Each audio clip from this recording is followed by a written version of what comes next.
Soren Legaspi binugbog si Rustom Padilla dahil sa ginawang panloloko sa kanya.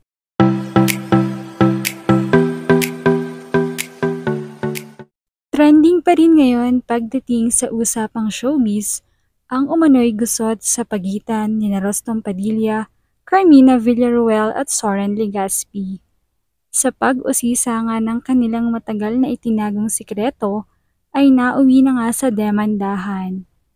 Matatandaan nito lamang ay hinuli na ng mga pulis si Carmina dahil agad na nailabas ng kapulisan ang warrant of arrest para sa aktres. Habang sumasailalim pa sa investigasyon ang kaso laban kay Rustom.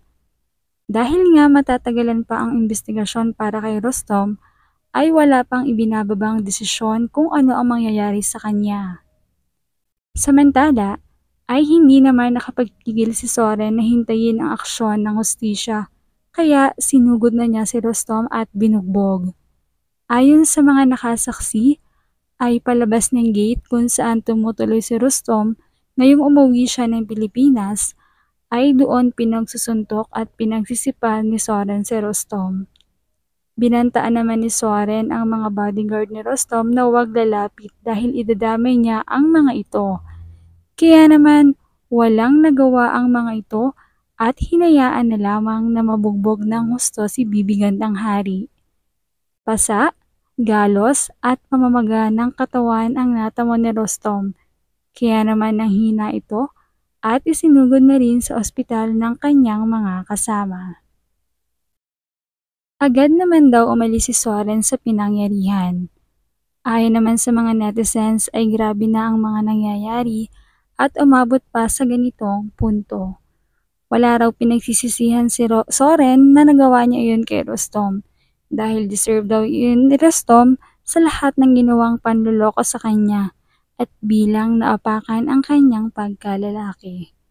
Mula pa rin sa mga netizens, sana raw ay tahimik na lang na pinag-usapan ito ng bawat kampo, nang sa ganon ay naayos pa at hindi na pinagpepiestahan ngayon ng mga tao.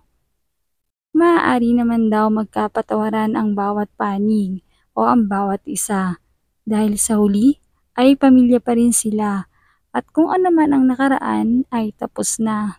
Lalo't nakikita ng marami na dalaga at binata na ang kambal ni Carmina at Soren Legaspi. Kaya naman masamang tingnan na kung kailan sila lumaki ay ngayon pa nagkakagulo ang kanilang mga pamilya.